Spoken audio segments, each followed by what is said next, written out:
Aider le Congo à développer l'entrepreneuriat juvénile et surtout féminin dans le secteur agricole, c'est l'engagement que vient de prendre la délégation de la Banque africaine de développement. En séjour de travail en terre congolaise, Serge Maringuessan l'a affirmé au sortir d'une séance de travail avec les cadres du ministère des Petites et Moyennes Entreprises, de l'Artisanat et du secteur informel ce 7 juin à Brazzaville. Moderniser l'agriculture congolaise ne peut pas se faire sans les toutes petites entreprises, les moyennes entreprises, et surtout le secteur informel. Nous avons été ravis de savoir que ce ministère a les institutions qu'il faut. Ce ministère aussi a la compétence.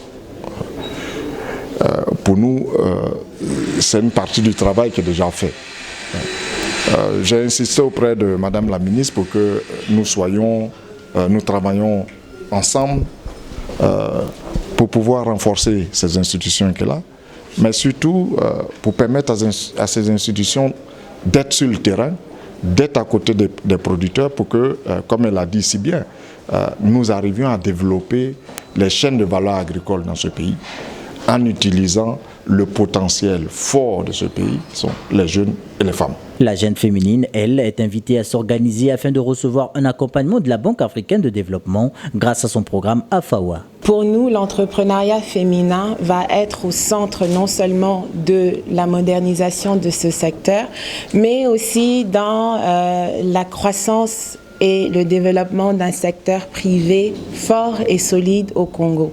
Et donc, à travers le programme AFAWA, la Banque africaine de développement se veut vraiment de travailler main à main avec le ministère de la PME, de l'artisanat et du secteur informel, justement pour aider les femmes entrepreneurs du Congo, quelle que soit leur taille, à pouvoir se développer, s'organiser, accéder aussi bien au financement qu'à l'information et aux connaissances qui sont si importantes pour leur croissance et leur développement. Le développement pour la partie congolaise sera de placer la femme au cœur de ce vaste projet et pour le gouvernement d'assurer pleinement son rôle. L'expérience que nous avons eue au gouvernement nous a montré que c'est la femme qui est au centre de la production agricole dans notre pays.